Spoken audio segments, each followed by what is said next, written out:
ಈಗ ಸುದ್ದಿಗಳನ್ನು ವಿವರವಾಗಿ ನೋಡ್ತಾ ಹೋಗೋಣ. ರಾಜ್ಯ ಸರ್ಕಾರಕ್ಕೂ ಕುರ್ಚಿ ಕದನಕ್ಕೂ ಎಡೆಬಿಡದ ನಂಟು. ಯಾಕಂದರೆ ಈಗಾಗಲೇ ಹಲವಾರು ಕ್ರಾಂತಿಯ ಮಾತುಗಳನ್ನು ದಾಟಿ ಸಂಕ್ರಾಂತಿಯನ್ನು ಮುಗಿಸಿ ಬಂದರೂ ಕೂಡ ರಾಜ್ಯದಲ್ಲಿ ಸಿಎಂ ಬದಲಾವಣೆಯೂ ಆಗಿಲ್ಲ, ಸಂಪುಟಕ್ಕೆ ಸರ್ಜರಿಯೂ ಆಗಿಲ್ಲ. ಆದರೆ ಇದರ ಮಧ್ಯದಲ್ಲಿ ಶಾಸಕರ ಮಾತು ಕೂಡ ನಿಲ್ತಾ ಇಲ್ಲ. ಈಗ ಬಜೆಟ್ ಅಧಿವೇಶನಕ್ಕೆ ಸಿಎಂ ಸಿದ್ದರಾಮಯ್ಯನವರು ಬಜೆಟ್ ಪ್ರಿಪ್ರೇಷನನ್ನು ಮಾಡ್ತಾ ಇದ್ದಾರೆ.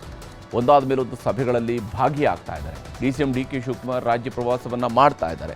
ಇದರ ನಡುವೆ ಶಾಸಕರು ಮಾತ್ರ ಬಿಡುವು ಸಿಕ್ಕಾಗಲೆಲ್ಲ ಸಿಎಂ ಬದಲಾವಣೆಯ ಬಗ್ಗೆ ಗದ್ದಲ ಎಬ್ಬಿಸ್ತಾನೆ ಇದ್ದಾರೆ.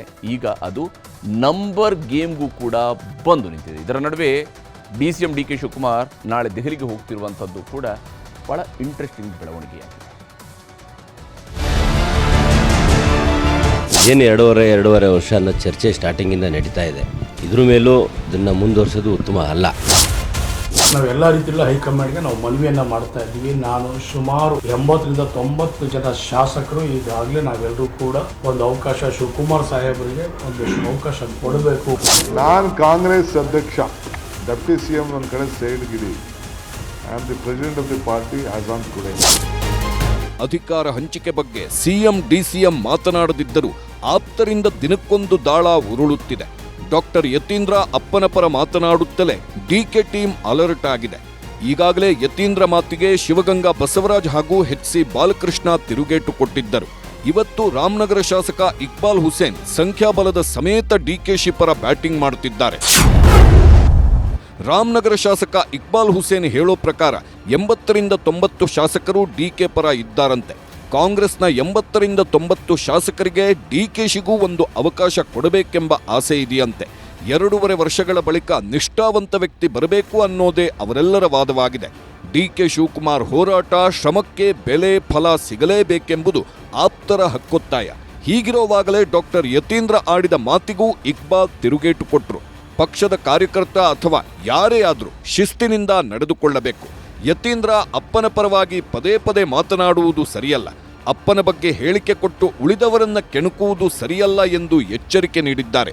ದಲಿತ ಶೋಷಿತರ ಪರವಾಗಿ ಸಿದ್ದರಾಮಯ್ಯ ಮಾಡಿರುವುದು ಅಳಿಲು ಸೇವೆ. ಈ ಅವಧಿಯಲ್ಲೇ ಡಿಕೆ ಶಿವಕುಮಾರ್ಗೆ ಅವಕಾಶ ಕೊಡಬೇಕು, ಸಿಎಂ ಆಗಬೇಕು. ಸಿಎಂ ಸಿದ್ದರಾಮಯ್ಯನವರು ಮಾತೆತ್ತಿದ್ರೆ ಸಾಮಾಜಿಕ ನ್ಯಾಯ ಅಂತಾರೆ. ಸಾಮಾಜಿಕ ನ್ಯಾಯದಂತೆ ನಡೆದುಕೊಳ್ಳಿ ಎಂಬ ಮೆಸೇಜ್ ಪಾಸ್ ಮಾಡಿದ್ದಾರೆ. ನಾವೆಲ್ಲ ರೀತಿಯಲ್ಲೂ ಹೈಕಮಾಂಡ್ಗೆ ನಾವು ಮನವಿಯನ್ನು ಮಾಡ್ತಾ ಇದ್ದೀವಿ. ನಾನು ಸುಮಾರು 80-90 ಜನ ಶಾಸಕರು ಈಗಾಗಲೇ ನಾವೆಲ್ಲರೂ ಕೂಡ ಒಂದು ಅವಕಾಶ ಶಿವಕುಮಾರ್ ಸಾಹೇಬರಿಗೆ ಒಂದು ಅವಕಾಶ ಕೊಡಬೇಕು. ತಂದೆ ಪರವಾಗಿ ಈ ರೀತಿ ಪದೇ ಪದೇ ಈ ರೀತಿ ಎಲ್ಲ ಮಾತಾಡುವಂಥದ್ದು ಹೈಕಮಾಂಡ್ಗೆ ಒಂಥರ ಅಸಹ್ಯವಾಗಿ ನಡ್ಕೊಳ್ಳುವಂಥದ್ದು ನಮ್ಗೆ ಯಾರಿಗೂ ಇಷ್ಟ ಇಲ್ಲ. ಮಕ್ಕಳಿಗೆ ತಂದೆ ಮೇಲೆ ಪ್ರೀತಿ ತಂದೆ ಮೇಲೆ ಇರ್ತದೆ, ತಂದೆ ಮಗನ ಮೇಲೂ ಪ್ರೀತಿ ಇರ್ತದೆ. ಇದು ರಾಜಕಾರಣ ಸರ್. ಇದು ರಾಜಕಾರಣದಲ್ಲಿ ನಾವೆಲ್ಲರೂ ಕೂಡ ಶಿಸ್ತಾಗಿ ನಾವು ನಡ್ಕೊಳ್ಬೇಕಾಗ್ತದೆ. ಅವರು ಕೊಟ್ಟಂತ ಸೇವೆ ಕೂಡ ಅಳಿಲು ಸೇವೆ ನಮ್ಮ ರಾಜ್ಯಕ್ಕೆ ಸಾಕಷ್ಟು ಇದೆ ಸರ್. ಹಿಂದುಳಿದ ವರ್ಗದ ಜನರು ವಿಶೇಷವಾಗಿ ಕಾಳಜಿ ವಹಿಸುವಂತ ಏಕೈಕ ನಾಯಕ ಸಿದ್ದರಾಮಯ್ಯ ಸರ್. ಅಂತ ಎರಡು ಮಾತಿಲ್ಲ ಸರ್. ಸಾಮಾಜಿಕ ನ್ಯಾಯ ಅಂತೇಳಿ ತಾವೇ ಎಲ್ರಿಗೂ ಹೇಳ್ತೀರಿ. ಅದನ್ನು ತಾವೇ ಮಾಡ್ಬೇಕಂತೇಳಿ ಅದರಲ್ಲೂ ಕೂಡ ನಾನೊಬ್ಬ ಸಣ್ಣ ಶಾಸಕನಾಗಿ ನಾನು ಮನವಿ ಮಾಡ್ಕೊಳ್ತೀನಿ. ಅನೇಕ ಜನರ ಅಭಿಲಾಷೆನೂ ಅದೇ. ನಮ್ಮ ಶಾಸಕರು ಕೂಡ ಸಾಕಷ್ಟು ರೀತಿಯಲ್ಲಿ ಅವರು ಕೂಡ ಇದನ್ನ ಅಂತರಾಳದಲ್ಲಿ ಅವರೆಲ್ಲರೂ ಕೂಡ ಹೇಳ್ಕೊಳ್ತಾ ಇದ್ದಾರೆ. ಆಪ್ತರ ಬ್ಯಾಟಿಂಗ್ ಮಧ್ಯೆಯೇ ದೆಹಲಿಗೆ ಡಿಸಿಎಂ. ಇಲಾಖೆ ಕೆಲಸಗಳ ಜೊತೆಗೆ ನಾಯಕರ ಭೇಟಿಗೂ ಯತ್ನ. ಇಕ್ಬಾಲ್ ಹುಸೇನ್ 80-90 ಶಾಸಕರು ಡಿಕೆ ಶಿವಕುಮಾರ್ ಸಿಎಂ ಆಗುವುದನ್ನು ಬಯಸಿದ್ದಾರೆ ಎನ್ನುತ್ತಿದ್ದಾರೆ. ಆದಷ್ಟು ಬೇಗ ಹೈಕಮಾಂಡ್ ದೆಹಲಿಗೆ ಕರೆಸಿಕೊಂಡು ಎಲ್ಲವನ್ನೂ ಹೇಳಲಿ ಅಂತ ಶಾಸಕ ಶಿವಗಂಗಾ ಹೇಳುತ್ತಿದ್ದಾರೆ. ಈ ಎಲ್ಲದರ ಮಧ್ಯೆ ಡಿಕೆಶಿ ನಾಳೆ ದೆಹಲಿಗೆ ಹೋಗ್ತಿದ್ದಾರೆ. ಜಲಸಂಪನ್ಮೂಲ ಇಲಾಖೆಗೆ ಸಂಬಂಧಿಸಿದಂತೆ ಸಿಎಂ ಜೊತೆ ಬಜೆಟ್ ಮೀಟಿಂಗ್ ಫಿಕ್ಸ್ ಆಗಿದ್ದರೂ ಕ್ಯಾನ್ಸಲ್ ಮಾಡಿಕೊಂಡು ದೆಹಲಿಗೆ ಹೋಗ್ತಿದ್ದಾರೆ. ಸಿಎಂ ಪರ್ಮಿಷನ್ ತಗೊಂಡೇ ದೆಹಲಿಗೆ ಹೋಗ್ತಿದ್ದೇನೆ. ನಾಳೆಯ ಸಭೆಯಲ್ಲಿ ಸಿಎಂಗೆ ಇಲಾಖೆಯ ಬೇಡಿಕೆಗಳ ಬಗ್ಗೆ ಅಧಿಕಾರಿಗಳೇ ವಿವರಿಸುತ್ತಾರೆ ಎಂದು ಸ್ಪಷ್ಟಪಡಿಸಿದ್ರು. ಕೇಂದ್ರ ಸಚಿವರು ಭೇಟಿ ಮಾಡ್ತಾ ಇದ್ದೀನಿ, ಲೀಗಲ್ ಟೀಮ್ ಭೇಟಿ ಮಾಡ್ತಾ ಇದ್ದೀನಿ. ನಮ್ಮ ಕಾಂಗ್ರೆಸ್ ನಾಯಕರನ್ನ ನಮ್ಮ ಹೈಕಮಾಂಡ್ ನನ್ನ ಯಾರು ಕರೆದಿದ್ದಾರೆ ಅವ್ರನ್ನೂ ಭೇಟಿ ಮಾಡ್ತಾ ಇದ್ದೀನಿ. ಅದೆಲ್ಲ ನಾನು ಹೆಸರು ಹೇಳೋಕ್ಕಲ್ಲ ಆಗಲ್ಲ ನಿಮಗೆ. ಅವ್ರಿಗೆ ನಾನು ಅನುಮತಿ ತಗೊಳ್ತಾ ಇದ್ದೀನಿ. ನಮ್ಮ ಆಫೀಸರ್ಸ್ ಭೇಟಿ ಮಾಡ್ತಾರೆ, ನಾನು ಅನುಮತಿ ತೆಗೆದುಕೊಳ್ತಾ ಇದ್ದೀನಿ. ಅವರೇ ಚೇರ್ಮನ್ರು, ಇರಿಗೇಷನ್ ಡಿಪಾರ್ಟ್ಮೆಂಟ್ಗೆ ಮುಖ್ಯಮಂತ್ರಿಗಳೇ ಚೇರ್ಮನ್. ಸೀಟು ವಿಚಾರ ಅನ್ನುತ್ತಲೇ ಸಿಎಂ ಸಿಡಿಮಿಡಿ. ಹೇಳಿಕೆಗಳ ಬಗ್ಗೆ ಡಿಕೆ ಆಪ್ತರನ್ನೇ ಕೇಳಿ ಎಂದ ಸಿಎಂ.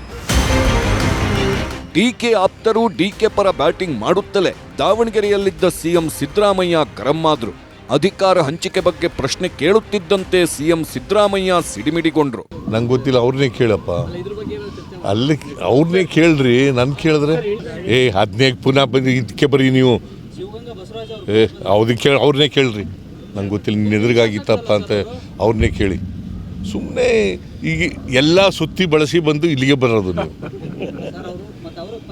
ಅವರು ಹೇಳ್ತಾರೆ, ಅವ್ರನ್ನೇ ಕೇಳಪ್ಪ ತಮ್ಮ. ಸರ್ಕಾರಕ್ಕೆ 2.5 ವರ್ಷಗಳು ತುಂಬಿದ್ದಲ್ಲದೆ 1000 ದಿನಗಳು ತುಂಬುವ ಹೊಸ್ತಿಲಲ್ಲಿದೆ. ಇದರ ನಡುವೆ ಸಿಎಂ ಸಿದ್ದರಾಮಯ್ಯ ಬಜೆಟ್ ತಯಾರಿಯಲ್ಲಿ ಬ್ಯುಸಿಯಾಗಿದ್ದಾರೆ.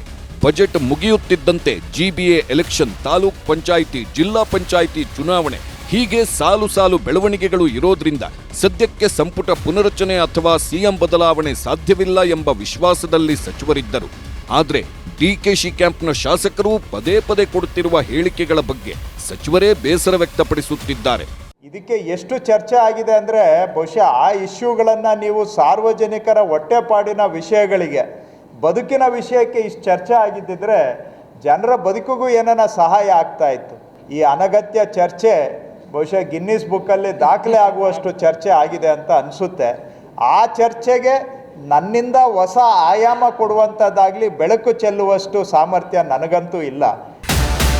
ಹೀಗೆ ಸಚಿವರೆಲ್ಲ ಹೈಕಮಾಂಡ್ ಕಡೆಗೆ ಬೊಟ್ಟು ಮಾಡುತ್ತಿದ್ದರೆ ಕಾಂಗ್ರೆಸ್ನೊಳಗಿನ ಕುರ್ಚಿ ಕಚ್ಚಾಟ ಸಹಜವಾಗೇ ಪ್ರತಿಪಕ್ಷಗಳ ಕೈಗೆ ದೊಡ್ಡ ಅಸ್ತ್ರವಾಗಿ ಸಿಕ್ಕಿದೆ. ಊನಪ್ಪ ಕನಕ ನಾಯಕನಿಗೆ ಅಧಿಕ ನಾಯಕತ್ವ ಸಿಕ್ಕಿಲ್ಲ. ಸಿದ್ದರಾಮಯ್ಯನವರು ಸಾಮಾಜಿಕ ನ್ಯಾಯ ಅಂತ ಹೇಳ್ತಾರೆ, ಆದರೆ ಸಾಮಾಜಿಕ ನ್ಯಾಯ ಅಂದರೆ ಎಲ್ಲ ಜಾತಿ ಸಮುದಾಯಗಳನ್ನು ಒಟ್ಟಿಗೆ ತೆಗೆದುಕೊಂಡು ಹೋಗಬೇಕು ಅಂತೇಳಿ. ಈಗ ಸಿದ್ದರಾಮಯ್ಯನವರು ಅವರ ಮಗ ಯತೀಂದ್ರ ಅವರು ಸೂಪರ್ CM, ನಮ್ಮಪ್ಪನೇ 5 ವರ್ಷ ಯಾವುದೇ CLP ಮೀಟಿಂಗಲ್ಲಿ ಮುಖ್ಯಮಂತ್ರಿನ ಇಳಿಸ್ಬೇಕು ಅಂತ ಯಾರೂ ಹೇಳೇ ಇಲ್ಲ. ನಿಮ್ಮ ಕುರ್ಚಿ ಕಿತ್ತಾಟದಲ್ಲಿ ಜನ ಅವರು ಸಂಕಷ್ಟದ ಸುಳಿಗೆ ಸಿಗಾಕಬಾರ್ದು. ಜನ ಕಾಂಗ್ರೆಸ್ಸಿಗೆ 136 ಸೀಟ್ ಗೆಲ್ಲಿಸಿದ್ದಾರೆ. ನೀವೇನು ಮಾಡ್ತಾಯಿದ್ದೀರಿ? ನೀವು ಬೆಲೆ ಏರಿಕೆ, ಭ್ರಷ್ಟಾಚಾರ, ಜನ ವಿರೋಧಿ ನೀತಿ ಬಿಟ್ಟು ಬೇರೆ ಏನೂ ಮಾಡ್ತಿಲ್ಲ. ನಿಮ್ಮ ಬೆಲೆ ಏರಿಕೆಯಿಂದ, ನಿಮ್ಮ ಭ್ರಷ್ಟಾಚಾರದಿಂದ ಜನ ಬೇಸತ್ತಿದ್ದಾರೆ. ಮತ್ತು ಈಗ ಒಂದು ರೀತಿ ಹುಚ್ಚರ ಮದುವೆಯಲ್ಲಿ ಉಂಡನೆ ಜಾಣ ಅಂತ ಆಗ್ಬಿಟ್ಟಿದೆ. ಇಲ್ಲಿ ಯಾರಿಗೂ ಜನಪರ ಕಾಳಜಿ ಇಲ್ಲ. ಕೇವಲ ಎಷ್ಟು ದಿನ ಇರ್ತೀವೋ ಇಲ್ವೋ ಗೊತ್ತಿಲ್ಲ, ಇರೋ ಅಷ್ಟು ದಿನ ಏನಾದ್ರು ಮಾಡ್ಕೊಳ್ಳೋಣ ಅಂಥೇಳಿ ಹುಚ್ಚರ ಮದುವೆಯಲ್ಲಿ ಉಂಡನೆ ಜಾಣ ಅಂತಾರ ಸ್ಥಿತಿ ಆಗ್ಬಿಟ್ಟಿದೆ. ಹೀಗೆ ರಾಜ್ಯ ರಾಜಕಾರಣದಲ್ಲಿ ಕಿಚ್ಚು ಹೊತ್ತಿಸುತ್ತಿರುವ ಕಾಂಗ್ರೆಸ್ ಶಾಸಕರ ಮಾತುಗಳಿಗೆ ಹೈಕಮಾಂಡ್ ಕಡಿವಾಣ ಹಾಕುತ್ತಾ ಎಂಬ ಕುತೂಹಲ ಇದ್ದೇ ಇದೆ. Bureau report, news 18.